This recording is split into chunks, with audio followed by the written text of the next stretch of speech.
I'm Vincent Price. What unearthly horror did that girl gaze upon? What manner of incredible thing walked beneath that hood? It would be unfair at this time to show you any more of what went on in that laboratory where a man actually dared to play God. Not since the beginning of time has man known such terror.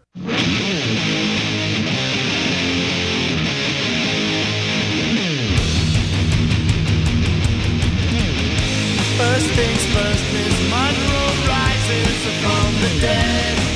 The henchman came, knocked down the door to my never world.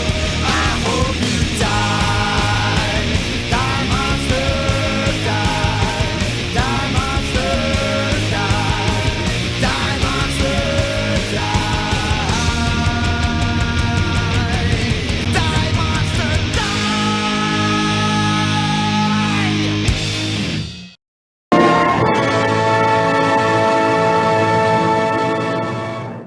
What's going on, guys? On this episode of On the Set for October Horrorfest, I'm checking out Die Monster Die, starring Boris Karloff.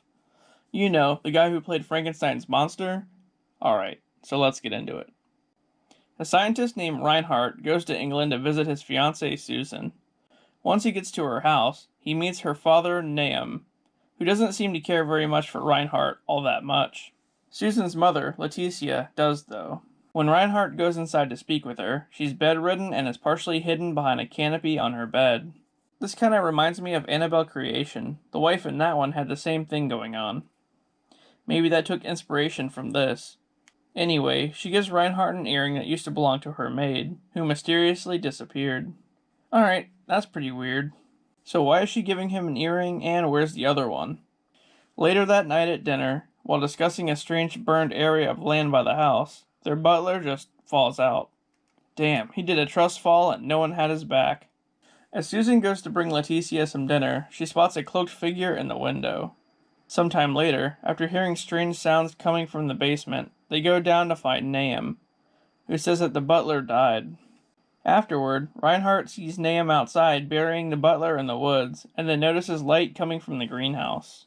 The next morning, Reinhart gets attacked by the cloaked figure from the window. After that, he goes to meet with the town doctor.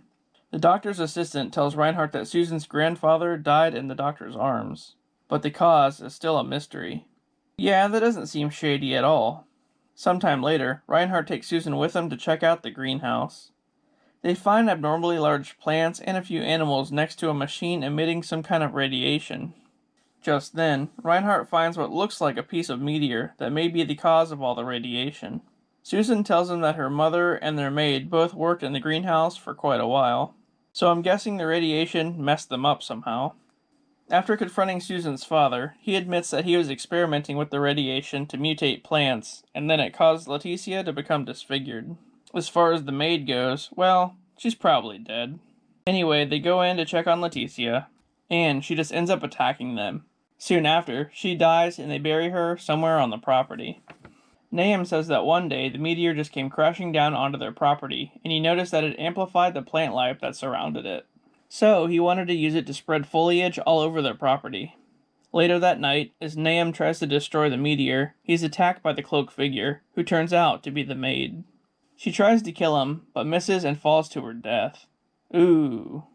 Then, exposure to the meteor horribly mutates Nahum, and he bursts into flames. As he's burning, he chases Reinhart and Susan through the house. And, as the house starts to burn down, Reinhart and Susan barely escape. The end. Wow, well this was pretty entertaining. Boris Karloff was great as Susan's father, and his character was really shady. It had a good plot too. The whole meteor thing was cool. Honestly, this film probably paved the way for some other meteor films, like that one part in Creepshow with Stephen King. Anyway, I'll see you guys tomorrow for the next one.